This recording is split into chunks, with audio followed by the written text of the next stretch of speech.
నమస్తే friends, welcome to Anusha gardening. ఈరోజు వీడియోలోనే మల్లెపూలు బాగా పుయ్యాలి అంటే ఎలాంటి జాగ్రత్తలు తీసుకోవాలి, దీని ఎదుగుదలకు పోషణకి ఎలాంటి ఫెర్టిలైజర్స్ ఇవ్వాలన్నది ఈ వీడియోలో అండి. మొదటిసారి నా ఛానల్ చూసినవైతే ప్లీజ్ సబ్స్క్రైబ్ చేసుకోండి. మల్లెపూలు వచ్చే సీజన్ కాబట్టి అండి ఇప్పుడే మనం దీన్ని సంరక్షించుకోవాలి. దీనికి బాగా పువ్వులు రావాలి అంటే అండి మొక్కకి ఎప్పటికప్పుడు ఫెర్టిలైజర్స్ మంచి హోమ్ మేడ్ ఫెర్టిలైజర్స్ ఇస్తూ ఉండాలండి. అలా చేసినట్లయితే మొక్క ఎదుగుదలకి మనకి బాగుంటుంది. అయితే పువ్వులు బాగా రావాలంటే దీని ఆకులు ముందుగానే మనం తుంచి వేయాలండి. ఆకులు ఇప్పుడు తుంచి వేస్తే మంచిగా మొగ్గలు వస్తాయండి. అలాగే పువ్వులు కూడా వస్తూ ఉంటాయి.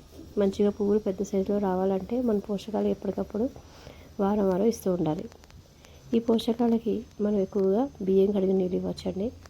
అలాగే మనము పశువుల ఎరువు, ఎండిపోయిన పశువుల ఎరువు కూడా మట్టిలో కలిపి ముందు ఏరు ఉన్న చోట మొత్తం మట్టి బాగా తీసి ఈ పశువుల ఎరువుని మట్టిలో కలిపి మనం మొక్కకి ఇచ్చినట్లయితే మొక్క బాగా ఎదిగి పువ్వులు బాగా పూస్తాయండి. అలాగే దీని కొమ్మలను కూడా మనం ముందుగానే కట్ చేసుకోవాలి. ఈ పువ్వులు వచ్చే టైము మనకి ఫిబ్రవరి, మార్చ్, ఏప్రిల్, మే మంత్ కూడా బాగా పూస్తాయండి. ఇలా ఈ 4-5 నెలలు బాగా పువ్వులు పూస్తాయి కాబట్టి మనం డిసెంబర్లోనే దీని కొమ్మలను అలాగే దీని ఆకులను కట్ చేసేసుకోవాలి. అలా చేసినట్లయితే పువ్వులు బాగా పూస్తాయండి. ఎప్పుడు కూడా వారం మన ఫెర్టిలైజర్స్ మంచిగా ఇచ్చుకోవాలి. అలాగే ఇది మనకి ఈ మల్లె మొక్క చెట్టు రూపంలో అలాగే పాదు రూపంలో కూడా ఉంటాయి మనకి. దీని మొగ్గలు కూడా పెద్దగా వస్తాయండి. మంచిగా చాలా బాగుంటుంది. అలాగే చిన్న సైజు మల్లెపూలు కూడా ఉంటాయి. దీని సువాసన ఎంత బాగుంటుందో. ఈ మొక్కలను మనం కొమ్మ ద్వారా కూడా ప్రొపగేట్ చేసుకోవచ్చు.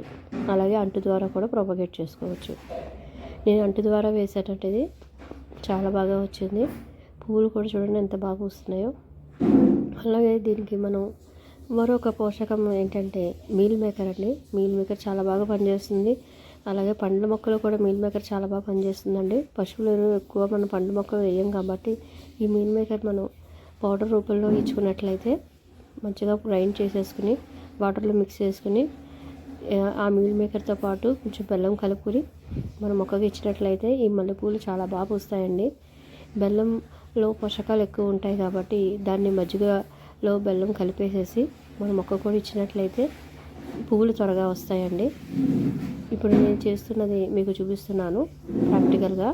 ఇలాగ మనం మీల్ మేకర్ పౌడర్ రూపంలో చేసేసుకున్నానండి. ఇది అలాగే మనకి ఎండిపోయిన పువ్వులండి, కలుపుకొని నేను ఇలా పౌడర్ కింద రూపంలో చేసుకున్నానండి.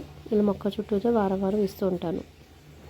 చాలా బాగా పనిచేస్తుందండి. తప్పకుండా మీరు కూడా ట్రై చేయండి. ఇలా చేసిన తర్వాత మనం ఈ పోషకాలని మనం 2-3 డేస్ ఫర్మెంటేషన్ చేసుకుని ఇచ్చుకోవచ్చు. లేదంటే డైరెక్ట్గా అయినా సరే ఇచ్చుకోవచ్చు అండి.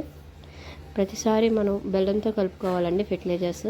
అలా బెల్లంతో కలుపుకుంటే చాలా బాగా వస్తుంది. అలాగే WDC కూడా మనకి బయట ఆన్లైన్లో దొరుకుతుంది. అది కూడా మీరు చేసుకోవచ్చు.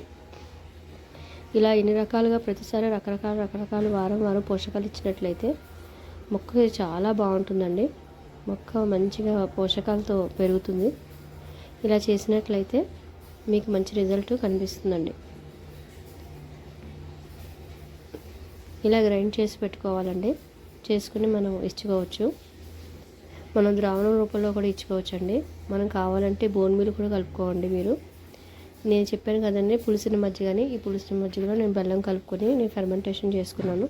దీన్ని నేను వారం ఇస్తూ ఉంటాను. మొదటిసారి నా ఛానల్ చూసిన ప్లీజ్ సబ్స్క్రైబ్ చేసుకోండి. ధన్యవాదాలు.